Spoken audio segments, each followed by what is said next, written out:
اس لیے میں اپنی بات کو مختصر کرتے ہوئے صرف ایک نقطہ عرض کرنا چاہتا ہوں، اللہ تبارک و تعالیٰ اسے ہم سب کے لیے نافع بنائے۔ وہ نقطہ یہ ہے کہ جتنے یہ مدارس دینیہ ہیں ہمارے وفاق کے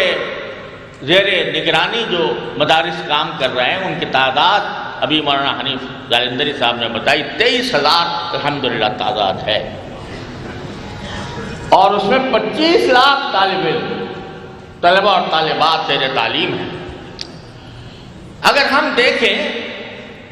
کہ ہم کہاں سے چلے تھے اور کن بزرگوں سے ہمارا رشتہ ہے، کہاں سے ہمارا آغاز ہوا، تو کوئی دوسرا جواب نہیں ہوگا سوائے اس کے کہ ہمارا نقطہ آغاز کیا ہے؟ دارالعلوم دیوبند۔ الحمدللہ ہم سب اس سے وابستہ ہیں، اسی کے خوشچین ہیں، اسی کے اکابر کی نقش قدم پر چلنے کے خواہش مند ہیں۔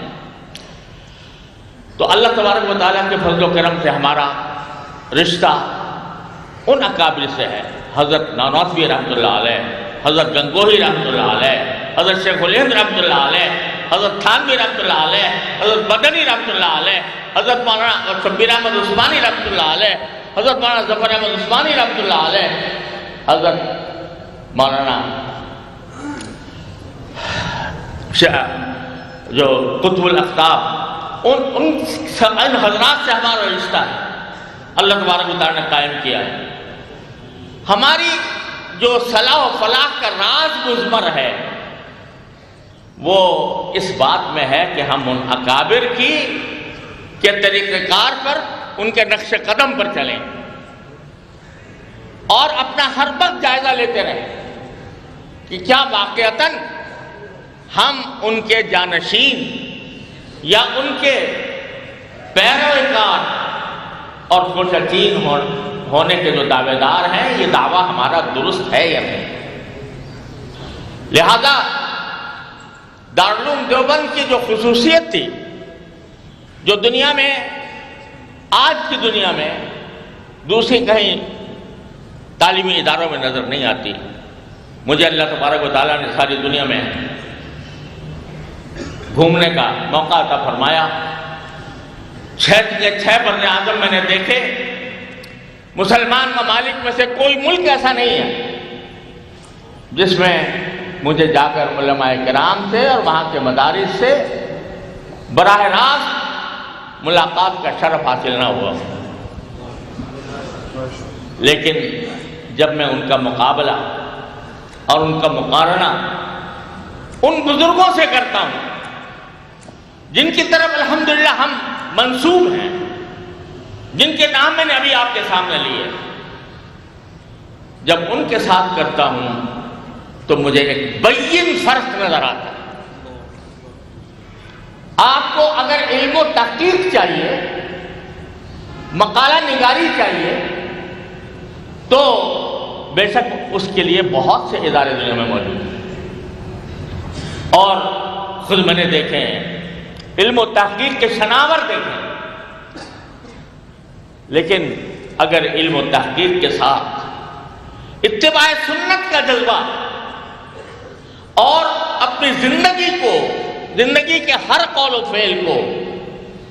اللہ تبارک و تعالیٰ کی رضا اور نبی کریم سرور دو عالم صلی اللہ علیہ وسلم کی غلامی میں گزارنے کا جو جذبہ ہے، جو یہاں پایا، ان بوریہ نشینوں میں پایا، ان بوریہ نشینوں میں جو پایا، وہ میں نے کہیں دنیا میں نہیں دیکھا الا ماشاء اللہ۔ جب دارالعلوم دیوبند قائم ہوتا ہے، میرے دادا حضرت مولانا محمد یاسین صاحب رحمۃ اللہ علیہ یہ دارالعلوم دیوبند کے ہم عمر تھے۔ جس سال دارالعلوم دیوبند قائم ہوا اسی سال میرے دادا کی ولادت ہوئی، حضرت مولانا محمد یاسین صاحب، اور حضرت حکیم علمت مولانا اشرف علی صاحب تھانوی کے ہم سبق تھے، ایک ہی ساتھ سبق پڑھا ہے، ان حضرات نے حضرت شیخ الہند سے، حضرت مولانا محمد یعقوب نانوتوی رحمۃ اللہ علیہ وغیرہ سے، تو وہ فرمایا کرتے تھے میرے دادا کہ میں نے دارالعلوم دیوبند کا وہ وقت دیکھا ہے جب وہاں شیخ الحدیث سے لے کر دربان اور چپراسی تک ہر شخص صاحب نسبت ولی اللہ،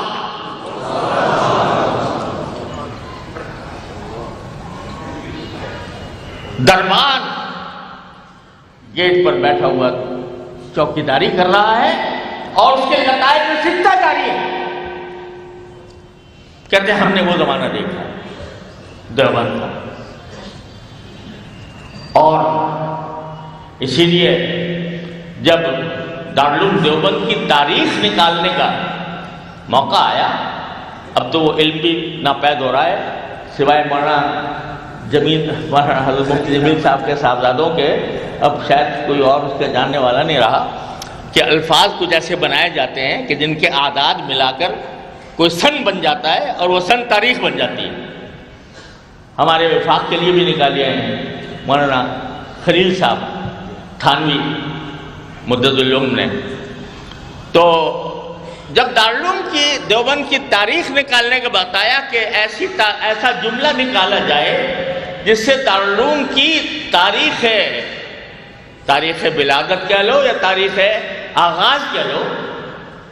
تو کیا نکلا؟ فارسی کا جملہ در مدرسہ خانقاہ دیدیں، در مدرسہ خانقاہ دیدیں۔ اب تو مشکل ہے، فارسی بھی ہمارے یہاں نہیں پڑھائی جاتی، اس وجہ سے لوگ فارسی کے جملوں سے بھی پوری طرح آشنا نہیں رہے، لیکن معنی اس کے یہ ہے کہ ہم نے مدرسے میں خانقاہ دیکھی، اور کسی نے یہ تبصرہ کیا تھا اور صحیح کیا تھا کہ دن کے وقت جا کر دیکھو تو یہ قال اللہ اور قال رسول کے پڑھانے اور پڑھنے میں مشغول ہے، اور رات کے وقت جا کر دیکھو تو یہ اللہ تعالیٰ کی بارگاہ میں سجدہ ریز ہو کر گڑ گڑانے میں لگے ہوئے۔ وہی بات جو حضرات صحابہ کرام کے بارے میں ایک نصرانیوں کے ایک ایلچی نے جا کر کہی تھی، جب اس سے پوچھا گیا کہ بھئی تم کس قسم کے لوگ دیکھ کے آئے ہو، تو اس نے کہا کہ رہبان باللیل رکبان بالنہار، یہ رات کے وقت میں راہب ہوتے ہیں، عبادت کرتے ہیں اللہ تعالیٰ کی، اور دن کے وقت بہترین شہ سوار ہوتے ہیں۔ تو ہمارے اکابر کا یہ رنگ کہ ایک طرف علم و تحقیق میں کیا بتاؤں آپ کو کس مقام پر پہنچے ہوئے ہیں۔ مشکل یہ ہے کہ آج کل ہم سوانے اپنے بزرگوں کی سوانے سے بھی غافل ہوتے جا رہے ہیں، اور میری گزارش ہے سارے اصحاب مدارس سے کہ اپنے اکابر جتنے بھی حضرت نانوتوی رحمۃ اللہ علیہ سے لے کر حضرت مدنی رحمۃ اللہ علیہ تک، بلکہ بعد کے اکابر تک، ہر ایک کی سوانے ہر طالب علم کو، ہر استاد کو باستیعاب پڑھنی چاہیے، تاکہ اس کا مزاج پتا ہو کہ ہمارے اکابر کا مزاج کیا تھا۔ تو وہ حضرت میں حضرت کا ذکر کر رہا تھا کہ الحمدللہ اس کے بعد ہم نے حضرت شیخ الہند کی زیارت نہیں کی، ہم نے حضرت شاہ صاحب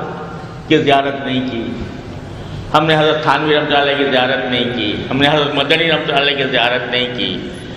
لیکن الحمدللہ اللہ تبارک و تعالیٰ نے ان کے براہ راست فیض یافتگان کی زیارت گمراہگار آنکھوں کو کرا دی ہے۔ براہ راست فیض پانے والے جنہوں نے براہ راست حضرت شیخ الہند سے پڑھا، میرے والد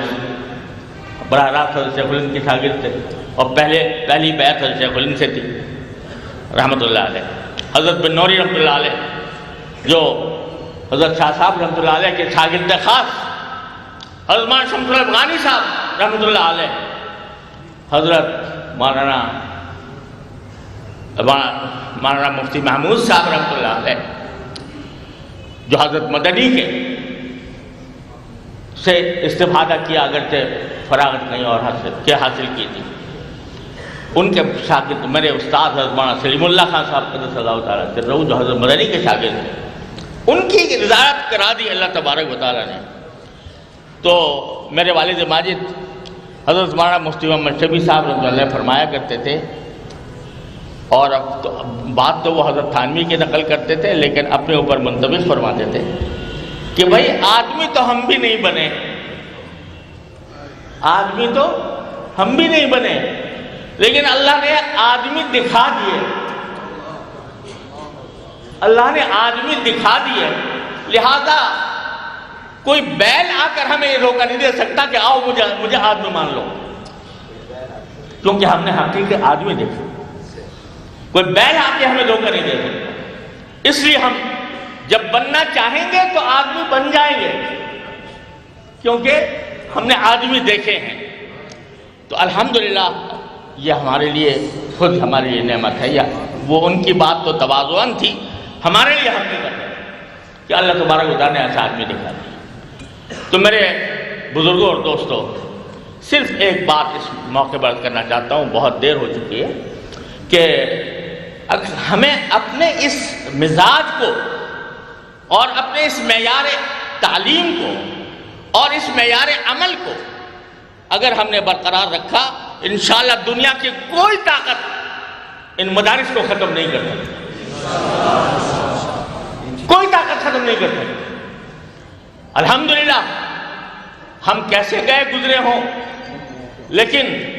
اللہ تبارک و تعالیٰ سے جن بزرگوں کے ہم نے جوتے اٹھائے ہیں، ان بزرگوں کا یہ فیض ہے کہ اللہ تعالیٰ کے فضل و کرم سے حق کے بارے میں کبھی کوئی مفاہمت نہیں ہو سکتی، کبھی کوئی مفاہمت نہیں ہو سکتی. اور میں نے ایک جملہ پہلے کہا تھا، آج پھر دہراتا ہوں، ہم دشمن کسی کے نہیں ہیں، ہم دشمن کسی کے نہیں ہیں، اور نہ ہم مداہن ہیں، نہ کسی کی دشمنی ہے اور نہ مداہنت ہے. ہمارے سامنے اگر کوئی شخص حق لے کر آتا ہے تو ہم اس کی تائید کرنے کو تیار ہیں، لیکن اگر کوئی شخص ہمیں باطل پر چلنے پر مجبور کرے تو ہم اپنی تمام ناتوانیوں کے ساتھ اس کا مقابلہ انشاءاللہ کریں گے، مرتے دم تک کریں گے. لیکن بشرطے کہ ہم اپنے اکابر کے مزاج و مذاق کو سمجھ کر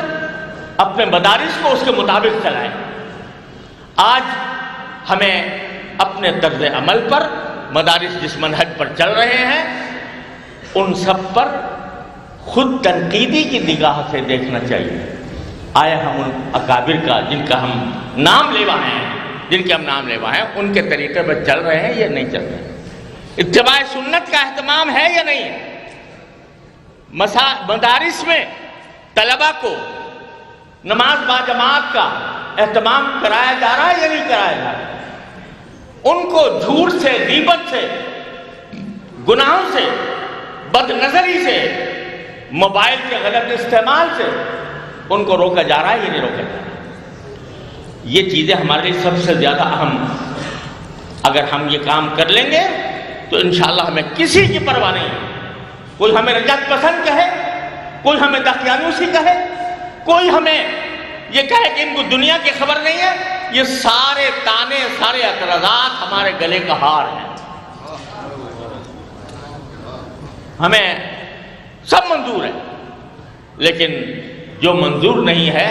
وہ نبی کریم سرور دو عالم صلی اللہ علیہ وسلم کی سنت کے اوپر ایک آنچ آنا ہمیں منظور نہیں کہ محمد سے وفا تم نے تو ہم دے رہے ہیں، یہ جہاں چیز ہے کیا لوح و قلم دے رہے ہیں. وآخر دعوانا